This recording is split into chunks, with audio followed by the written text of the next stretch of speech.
This is our second tournament queue with the Wargate deck.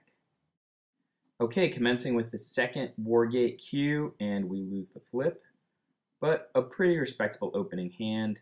We've got some ramp, some more ramp, a little more ramp, and a counterspell, plus plenty of land.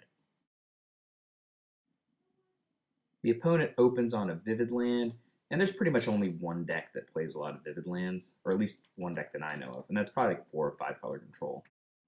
The control matchup is a little bit dicey for Wargate. I've had some really good success beating the various control decks with Vivid lands, but the issue is they usually have Esper Charm, and as you know, we have to have Prismatic Omen in play in order to win. So you can have a situation which was similar to playing Pyromancer Ascension in Standard over the summer, where a control deck, even if on the merits they're generally behind, the control deck can focus on one permanent, 1/2 mana enchantment, in this case Prismatic Omen, versus last summer being Pyromancer Ascension, and if all they do is hammer against that one permanent, it's very, very difficult for you to win, even if you're otherwise quite ahead. Again, we dug up Plains there, and the reason is because in case we top deck Wargate, we want to be able to play it. This is a really tough situation for the control deck. Despite the fact that they went first, we are actually way ahead.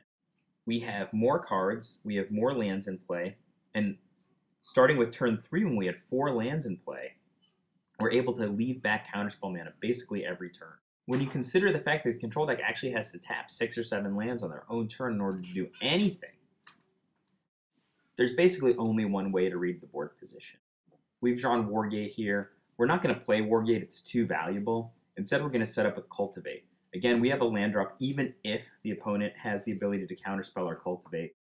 It's possible that I should have just played the land that I had in hand before playing the Cultivate, but I didn't want to give away a whole lot of information. We would have been able to pay for a mana leak. In this case, we can cast a mana leak or negate if need be. The goal, of course, is to get a huge mana advantage so that we can force through Wargate with multiple counterspells back, or just destroy his offense with our counterspells. So personally, I'm psychically setting up for a long, drawn-out game. This is going to be an exciting back and forth, but apparently my opponent does not feel the same way. I guess Cultivate, a card that is often sided out and isn't even really played in Standard anymore, was just too scary. We got it back.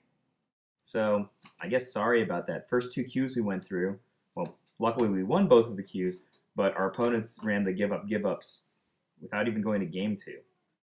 Don't worry, by the time we get to the 4th queue, it'll be gas. This has been Michael J. Flores. Hope you liked it.